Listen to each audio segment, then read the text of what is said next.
My name's Casey Burlage, and I'm a senior counsel with Clyde & Co.'s Marine Group here in New York. And on behalf of Clyde & Co., I just want to thank everybody for attending this year's Capital Link Forum. And I'd also like to thank each of our panel members here to my left. I'm not sure if we might have one more, but we're going to go ahead with the four that we have. To my immediate left, we have Adrian Tolson, who's a senior partner from 2020 Marine Energy. And sitting next to him is Gregg Schwartz, who is the Director of Strategic Development for Aegean Bunkering USA, who will give his comments from the physical supplier side of things. And next to him, we have Marc Holm, who is the leader of the U.S. fuel desk for Maersk Oil Trading, who will provide his comments from the owner-operator's perspective. And at the end there, we have Mikhail Shapiro, who's Glencore Limited's Marine Fuels Manager, and who will offer us his comments from the trader's perspective as well. So upon discussing the title of today's panel, which is Marine Fuels and Industry in Transition, we identified three topics that we'll be covering today. The panelists said that no panel with this title would be complete without discussing the IMO's decision to implement a global sulfur cap to burn 0.5% low sulfur marine fuel beginning in 2020. Second, we're going to have a brief discussion regarding the issue of declining margins in both physical bunkers and bunker trading. And finally, we'll discuss briefly the role of technology in the marine fuel industry with a focus on mass flow meters in Singapore and other ports. So we have quite a bit to cover today, but we hope to leave a few minutes at the end for a few questions for our panel members. And with that, I'm going to turn to our first topic.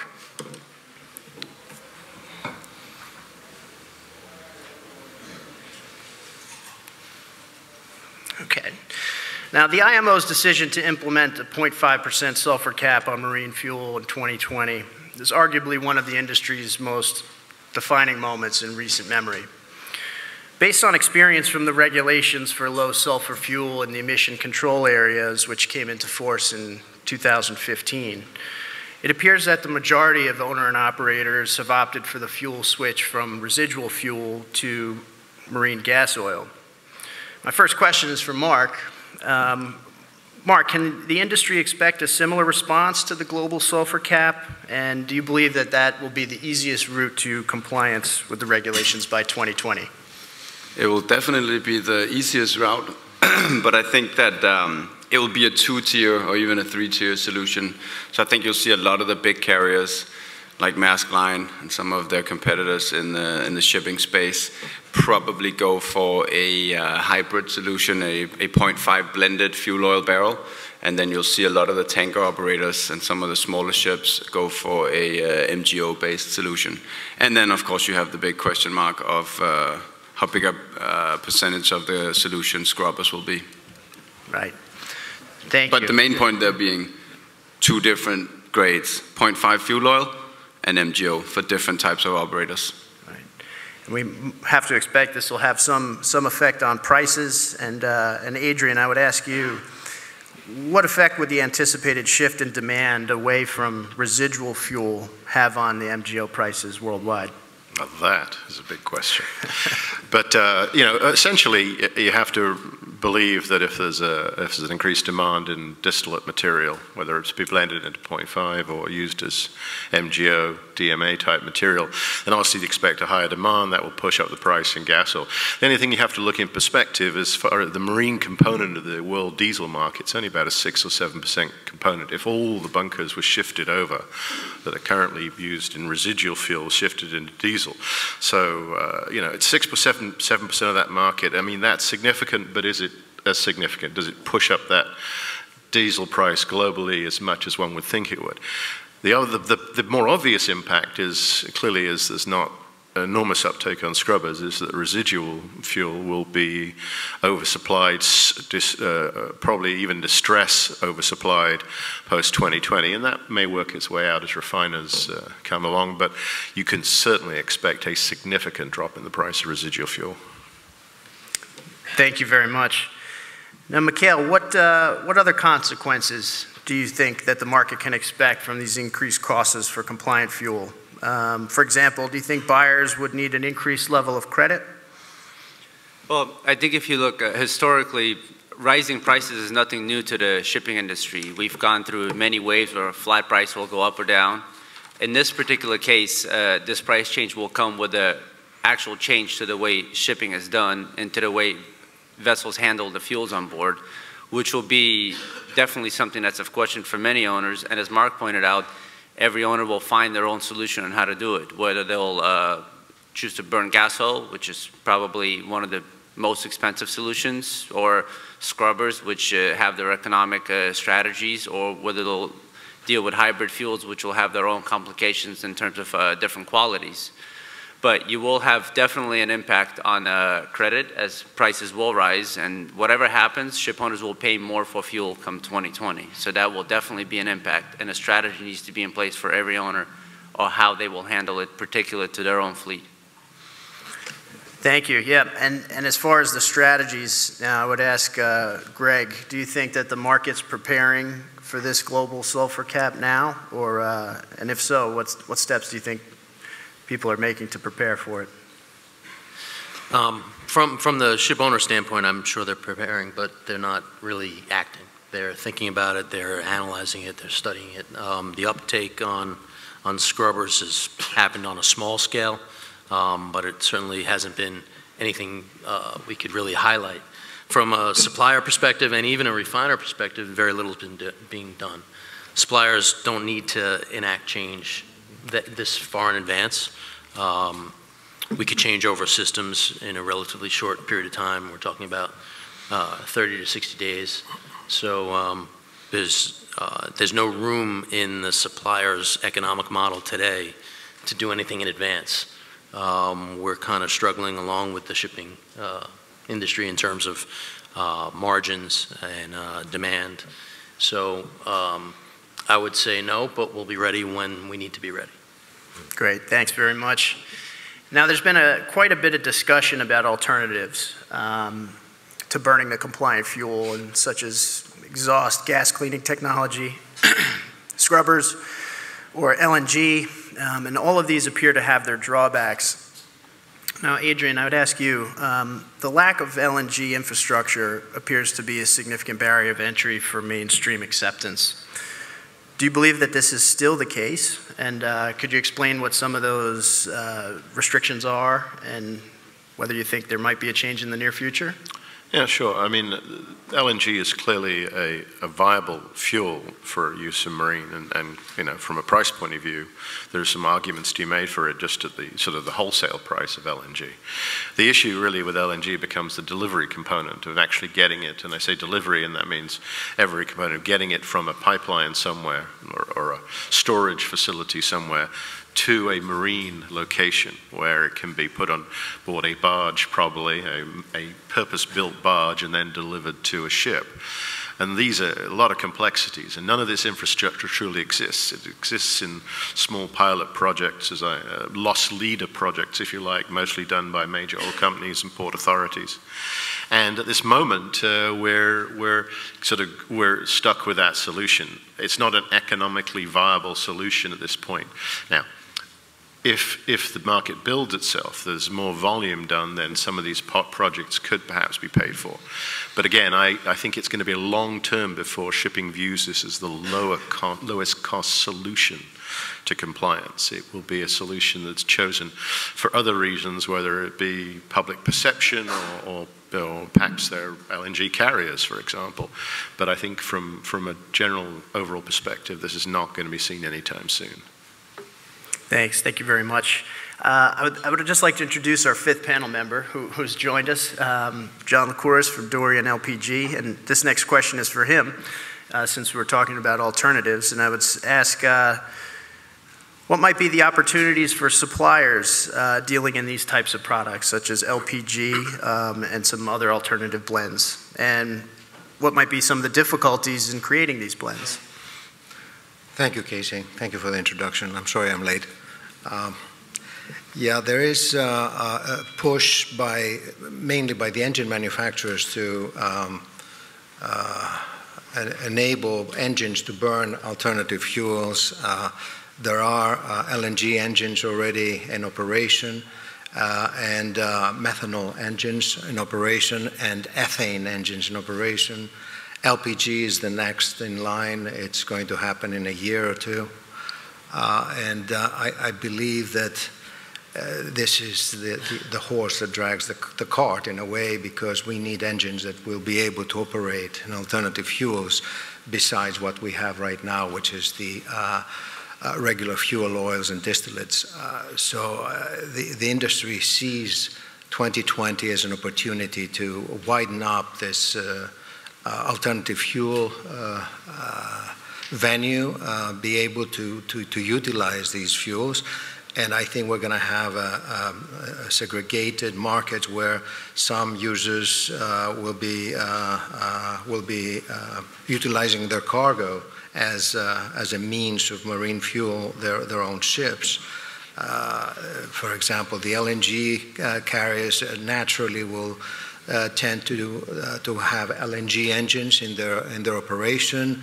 Methanol, similar. Ethane carriers will do the same, and we will do the same with LPG. So the infrastructure is another story, though. You mentioned that, and that's a serious problem for the wider shipping fleet. The LNG carriers, we know they go to terminals, they can take care of themselves. Methanol the same, ethane the same, LPG the same. The wider use of alternative fuels is going to be a challenge. LNG, granted, there's no real infrastructure. They're just building it right now. It may be ready in maybe a few years to take care of some ships that are, some container ships, some alternative other ships that have been thinking about LNG.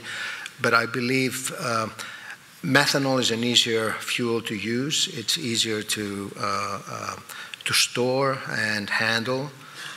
It's a supply issue on the methanol.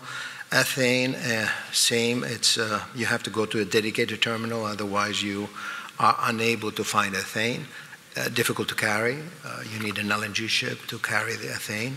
And I think LPG is a much easier fuel because we've been carrying it, and there are small ships where doing ship-to-ship operations all the time, it would be an easier opportunity for people to consider, with storage on deck being also an easier solution than an LNG solution.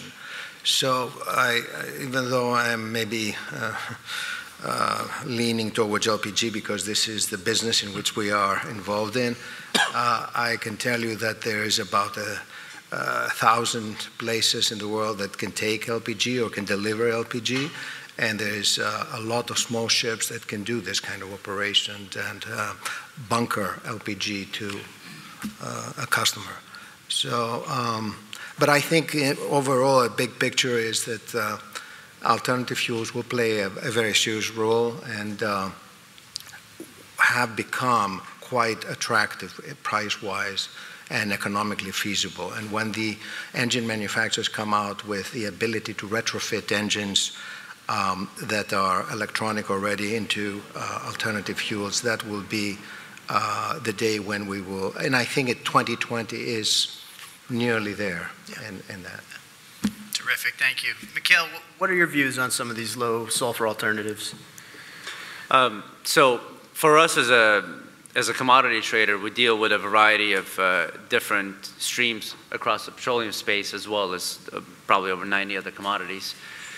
And from what we have seen in studies and estimates, the uptake is fairly limited on alternative fuels. It's usually based around shorter routes. It's based around vessels that are capable of carrying such products. And the industry itself takes a very long time to adapt, and partially because the shipping industry is comprised of so many different players. You have owned vessels, you have chartered vessels, you have chartered and rechartered vessels. So there's so many alternatives and so many chains of custody that there are many alternatives, and just because something, say as scrubbers, would economically make a lot of sense now to a lot of people, if you run the math, a lot of owners are hesitant to do it because they don't own the cargo on board, or maybe the vessel is chartered out to somebody else, or the charterer can't turn around and get the owner to put a scrubber on. So in that sense, a lot of people will turn to the most mainstream solutions. And if you look historically, what has happened is if you already you have an eco already in Europe. You have, and it's probably the largest market where this 0.1 fuel oil, this ULSFO trades. The new grade coming online is going to be VLSFO, and that's going to be the 0.5 fuel oil. So if you look at the way the ship owners have handled ECAs, the ones where it made sense for them to stay in that ECA for a long time, they've put on scrubbers, or they're burning this ultra low sulfur fuel oil. So they're finding the cheapest component that they can burn in their ships with minimal amount of impact. When you take this to this global scale, there will probably be a much bigger difference in what kind of fuels are available regionally.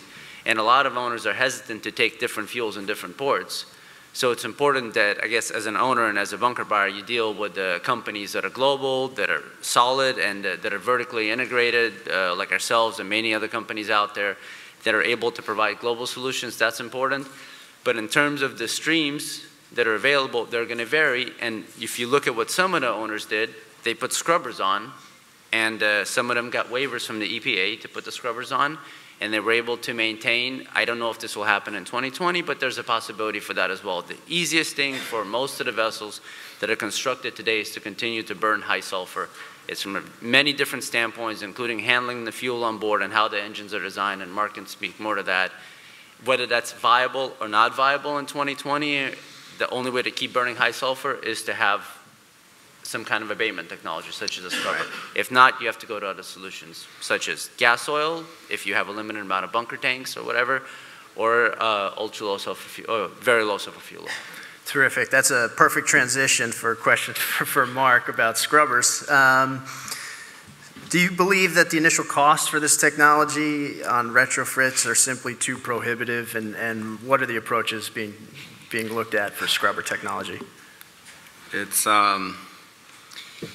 I think if you do the NPV on it and use the assumptions that most people use today, the scrubber econs look great. Your payback is anywhere from 18 months to 2 years. Having said that, Maersk is not on the scrubber team, and I know there might be people even in this room who can't really understand that, but there are several reasons for that. We have operational concerns. We still haven't seen scrubbers being proven technology on a two-stroke engine, diesel engine the size of our engines, one. Two, we do not believe that open-loop scrubber system is actually going to be the solution. I think maybe short-term, and then very quickly the world of shipping will be forced to go to a closed-loop system. And a closed-loop system is a completely different calculation. I mean, then you have an infrastructure issue, you have a cost issue of getting rid of the effluent, so it's a completely different econ. Then we also have an issue with scrubbers is that what we always aim for is a level playing field. And we feel that the scrubber technology potentially allows an open door for different operators to maybe run the scrubber, maybe not run the scrubber when you're outside port limits. We think there will be a major compliance issue and an enforcement of the regulations issue. And therefore, we fear a little bit that situation. Whereas a 0.5 fuel oil world or a 0.5 diesel world is much more of a level playing field. And we don't, I mean, in terms of handling different low sulfur fuel oil stream, I mean, we've done it with the Aegean. We were some of the first to burn 0.1 fuel oil. So we are aware that, you know, the 0.5 fuel oil streams will come from many different areas, and you'll have different components make it into the blends, but that's something that we feel we can handle with a proper process in advance of switching over to it. Excellent. Thanks very much, Marc. I want to switch over quickly to the impact of these regulations on refining activities. And Adrian, I'd ask you, what do you think these impacts might be on refining activities, and specifically those refineries that focus on residual fuel?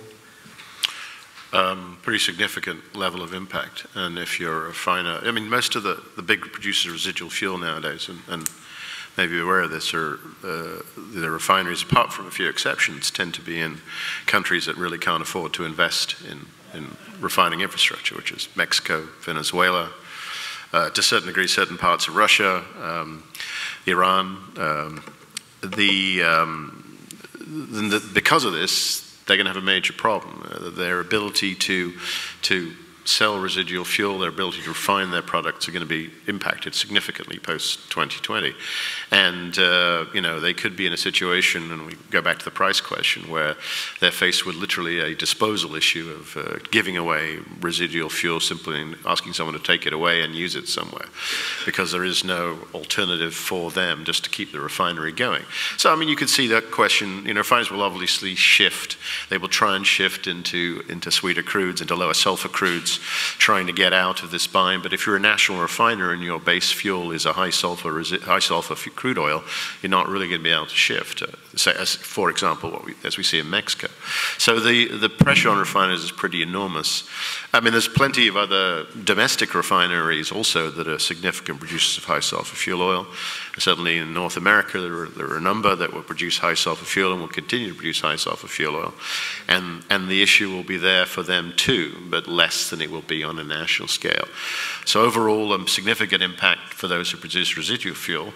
Those who produce large amounts of distillate have sources of low sulfur residual fuel, those more modern refineries that have cokers, full conversion refineries, much better situation. So if you look globally in the refining industry, you have to look to Asia, Middle East, Indian subcontinent to a certain degree, where all these new refineries were built in the last 10 to 15 years and now, or even currently being built, and will be enormous benefit to those refiners is the fact that the main product, or the main products they produce, diesel, will suddenly be in higher demand. So expect a big shift in that respect in refining strength. And Mikhail can comment more about it, but expect difference in the shift of flows of oil too. This is more of a trading question, but if you look at the current flow of cargo going on right now in the world of residual fuel, it's effectively a west to east trade, particularly from Europe to Asia. If you go, there is some movement from the Caribs, of course, into Asia as well, but this will tend to shift around. These whole trade patterns will shift around, because if your largest producer of distillate are suddenly sitting in Asia, Middle East, and Indian subcontinent, the flow of distillate will tend to go out from there to other parts of the world to supply the marine fuel business, and the resid will stay at home. Terrific. Thanks. Thank you. Next question is for Gregg.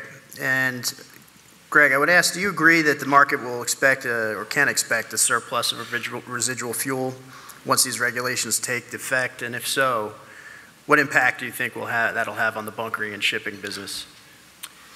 Yeah, I mean, residual fuel is going to be a badly hurt commodity. It's going to be very cheap, and if you're able to burn it with, like a scrubber abatement technology, or if you're going to cheat and burn it, it's going to be extremely cheap. The uptick on diesel, Adrian had mentioned, I think is, he downplayed it, but I also see every off-spec diesel component going into bunker fuel blending. So your VGOs that typically feed refining as a feedstock, and your light cycle oils, which typically expand the pool of good diesel for refiners, is going to get competition from the bunker blenders and the suppliers. I think the shift is, I've heard Adrian mentioned 6–7%. I've heard as much as 10 to 12% increase in demand for global diesel, which is going to affect your trucks. It's going to affect your power plants. It's going to affect every industry that uses diesel. Residual fuel is going to get extremely cheap. And Adrian had mentioned about trading pattern changes. What's interesting is the lightest, sweetest crudes that can put out products that meet this are in places where the most complex refining systems are. And the heavier sour crudes are in places where the weaker refining, simpler refining systems are in place.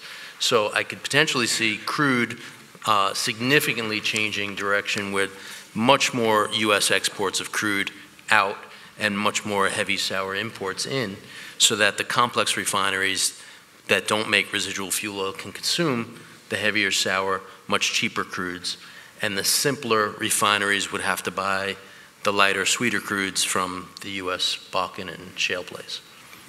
Terrific. Thanks very much for your thoughts on that, Gregg. It's helpful. Marc, one last question on sulfur regs for you. And It appears that the penalties for non-compliance will be relatively minor compared to potentially millions of dollars needed to implement scrubbers and or cleaner fuels. Might these lighter fines tempt owners to maybe ignore the regulations, or is the threat of pressure by the European and U.S. port authorities, you think, going to be enough to ensure compliance? It's a big topic for us, enforcement of the regulations, and the size of the fines is one element, but there are many different elements that play into it, right? How do you execute? How do you monitor this? Like, do you use sniffers? Do you, every port state, do you have to check the sulfur level in the tanks, and then the size of the fines? So we're working with regulators, of course, Danish maritime authorities, but also other countries around the world, to ensure that we have not only a strict enforcement policy, but also coherent. Because another issue is that parts of the world might go with one solution and others might not. So again, for us, it's all about a level playing field and transparency. So we're doing everything we can, again, not to sort of hurt ourselves, but just to make sure that it's a transparent and fair system. Terrific. Thank you very much. I think we're going to switch topics now due to the time here. I'd like to jump into the role of technology with a focus on the mass flow meters. And the first question I have is for Mikhail. Now these mass flow meters, they've been compulsory in Singapore as of the beginning of this year. And I understand that Glencore has implemented mass flow meters on its barges there as well as in Fujairah. What feedback has the market received from the implementation of these devices? Well, I think overall the feedback has been very good. Singapore was, I think, a big beneficiary. They haven't really lost any volume, and they've been able to maintain a higher level of delivery system. In Fujairah, again, it's the same thing. Anytime you enter a transit port, mass flow meters allow for a faster delivery, more accurate delivery, and there's no reason not to have that. The U.S. is a little bit different. That's more my area of expertise, but in the U.S. it's a little bit different because of the Jones Act and who actually owns the vessels. But certainly it's a welcome change to a lot of places in the world. It is difficult to do in places where the port authority doesn't mandate it, because you're essentially required to run to your own or a major accepted standard, which our barges are, to a major standard. And I think a lot of people that have used that found that to be a very efficient and effective way to take bunkers and a faster way to take bunkers. Excellent. Thank you very much. John, I'd ask you, John Lycouris, what is your experience with mass flow meters? Do you have any comments on those Sure. using your business? I do. We have actually proactively installed mass flow meters on the bunker lines of all our new building vessels. There are 19 vessels that we have installed mass flow meters as a precursor to having an additional point of reference when we take bunkers, an additional help for the crew when they take bunkers. And I think that more owners will be doing this. Not only the suppliers, but also the owners and the ships will be using mass flow meters as a means of helping the crew do their job in a more correct way. We understand that bunkers have the problems of temperature delivery and density, and cause shortages and cause differences between barges and owners. It's been an eternal problem, and we wanted to be proactive in installing mass flow meters, which are computer controlled and that can help the crew identify if there are significant shortages, in which case they could call the local port authorities to help them out, or the inspector that comes on board. And at one more point, I'm sorry to go back to my colleague here, Marc. We do have scrubbers on our ships, and they do record every time that the scrubber is used at any part of the world. They use with the GPS of the ship, so there's just no doubt that the authorities will know the moment that you have used your scrubber to come into the area or exit. So there's just no doubt about cheating, because those equipments are fully compliant, and they are able to identify with pinpoint accuracy where the ship was at that particular time and what she was burning. Thank you very much. Adrian, quick question for you on this point. Do you think that the implementation of mass flow meters will be adopted in other ports beyond what we're seeing in Singapore and Fujairah? I'm sure in time, yes. I mean, I think it comes down to an issue of the willingness of local governments, port authorities, customs and exos, weights and measures, whatever they call themselves, in the sense of and how to regulate this. I think part of the issue has been, in Singapore it was relatively easy to do, of course, is one sort of single unit of government operating. I know there's certainly enough interest in, say, the Port of Rotterdam to do this, but the Port of Rotterdam never doesn't want to enter into the commercial transaction.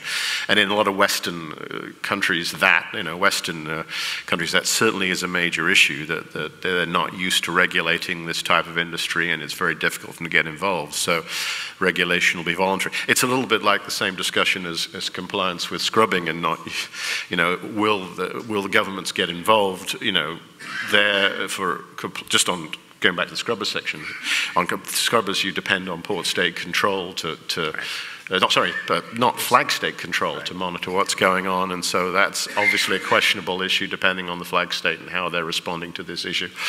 You are asking port state control, who are the signatories to MARPOL, if they are signatories to MARPOL, because not every port state control where ships go nowadays are signatories to MARPOL.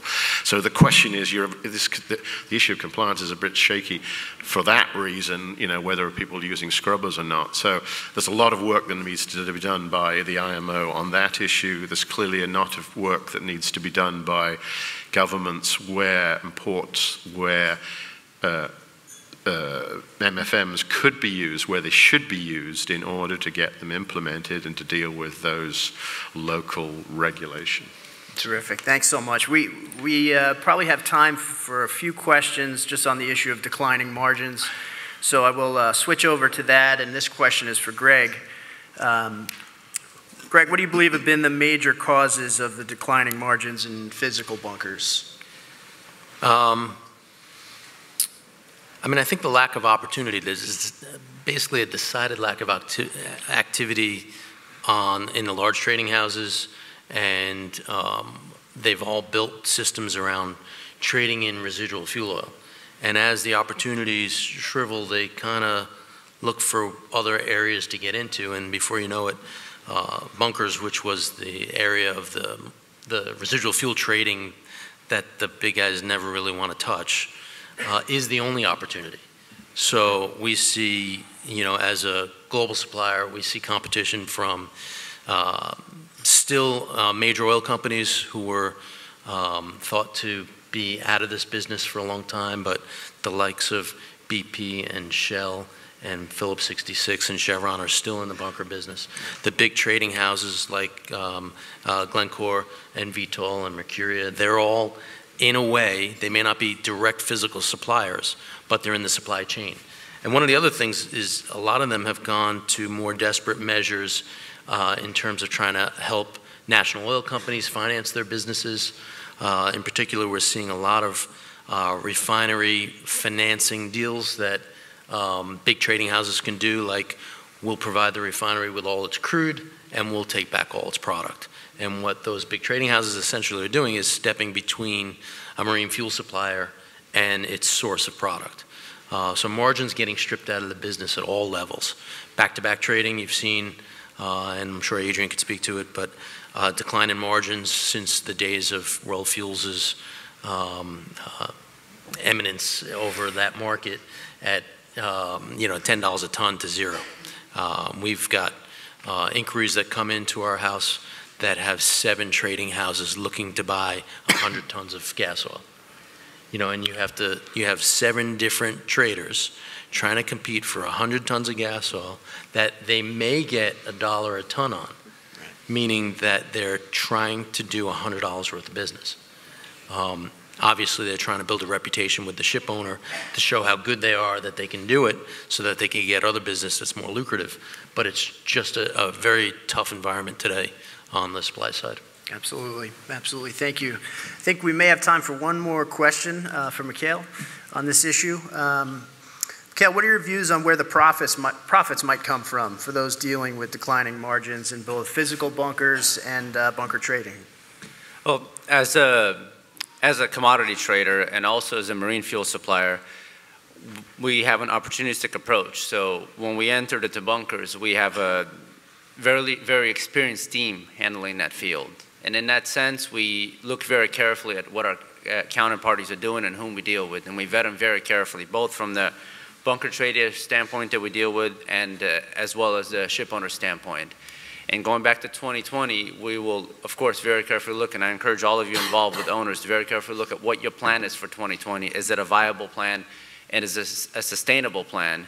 Because we feel that a lot of the owners that we deal with are going to take a responsible approach and are going to comply.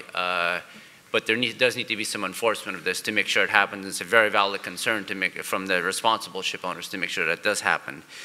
But because the markets are becoming more transparent, and they're very open, and Singapore is a very good example of that. It takes away a lot of those niche opportunities. We don't have an issue dealing with any counterparty as long as it's a responsible counterparty, but our job is to make sure that we do our jobs efficiently and effectively, and in that sense, we'll try to streamline as much as we can to make sure that we deliver the most cost-effective product to our customers and something that makes sense to us as a company. Terrific. Terrific. Thank you so much. I think we may have time for one or two questions from the audience. I think we have one back there. Do we have a microphone? The gentleman back there.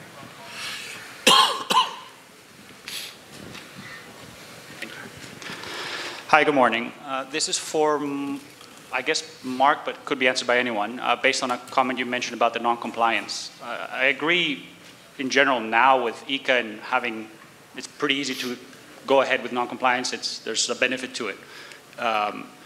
But later on, I mean, if you've installed the scrubber, spent the time installing the scrubber, do you really think there's any real benefit of non-complying? And also, just general the non-compliance later. If you don't have a scrubber and you have heavy fuel oil that's not low sulfur, then you have some explaining to do. Yeah, I understand your point. And whether you have scrubbers or not, the thing is, as long as you're, so the ECA zones is easy because you're dealing with areas that are close to port, right? The problem is when you're in the middle of the ocean.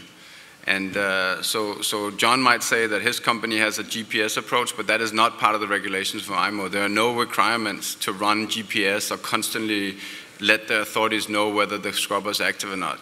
And the reason you wouldn't run it is because it increases your consumption by, let's use 4% as a ballpark number, right? So you're saving on your consumption right away. The other thing is, if you're able to run even if you don't have scrubbers and you're able to run any amount of heavy fuel oil, right, that's a potential several $100 per ton savings, right? And I think a big part of this is going to be flag states. Because if your ships are all registered in a flag state that doesn't care, has maybe not even signed the 2020 agreement yet, what is their incentive to fine you? So one thing is when you're calling a port in the US or Europe, you're going to have to comply while you're in port. But if you're flagged in, and I won't name any names of countries, but if you're flagged in a country that doesn't really care, what is, what's our recourse against you? And I think that's what we're trying to figure out and trying to work with authorities to come up with a very, very robust regulatory framework. Thank you. I think that's all the time we have for our panel. Thank you very much. I just wanted to thank each of the panel members for their excellent contributions today, and looking forward to the rest of the conference. Thank you.